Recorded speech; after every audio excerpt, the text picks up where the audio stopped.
అలాగే నువ్వు హత్య చేసి మానభంగం చేసినందుకు సాక్ష్యం ఎలాంటి తెలియగల నేరస్తుడైనా ఏదో ఒక రోజు వేస్తాడు. అలాగే నువ్వు కూడా వేశావు. నీ మెడల వల్ల నీ లాకెట్ ఆమె చేతిలో నాకు దొరికింది. ఇది చాలా సాక్ష్యం. ఇంకేమన్నా కావాలా?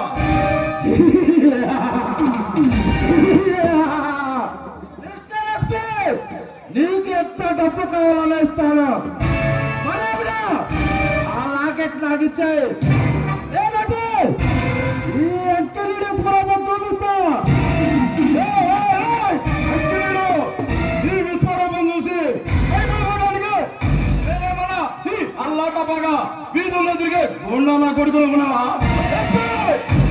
భరత్ చంద్ర మరి అతను ఈ కళ్ళ కబుర్లు కట్టుబెట్టి పదరా పోలీస్ స్టేషన్కి.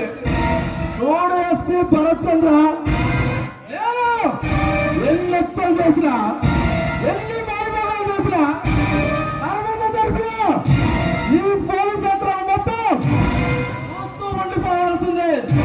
ಆದರೆ నన్ను అరెస్ట్ చేసే దమ్ము ఈ చట్టానికి లేదు. ధైర్యం నీ న్యాయస్థానానికి లేదు.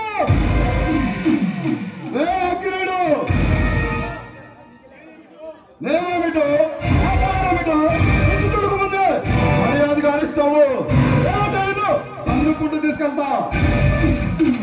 ఎస్పీ భరత్ చంద్ర, ఆకాశంలో చంద్రునికి రాహుగా నిన్నంతా చూసి ఈ డిపార్ట్మెంట్ కి తాలూకా పంపించకపోతే నా పేరు నీడు అంత నీడు కాదుగా. నువ్వు రాజకీయంతో వచ్చినా నా ఒంటిపై ఉన్న ఈ కాకి యూనిఫామ్ ఇంటికి కూడా పీకలేవురా.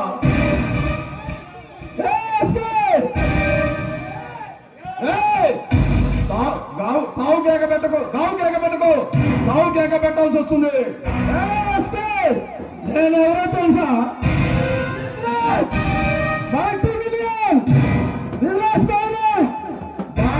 తమ్ముండ్రా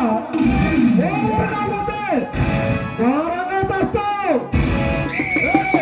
నువ్వు బిజినెస్ మ్యాగ్నెట్ అయినా ప్రధానమంత్రి మనవడైనా ఆ భగవంతుడి కొడుకు అయినా ఎవరైనా ఎస్పీ భరత్ చంద్ర, ఎస్పీ భరత్ చంద్ర, నీలో దమ్ము ఉంటే ముందు నాతో తలపడి ఆ తర్వాత నీ మగతనం ఏంటో చూస్తారా? జైలుకు వస్తా. కాలం చేసిన గోండా నా కొడుకులందరూ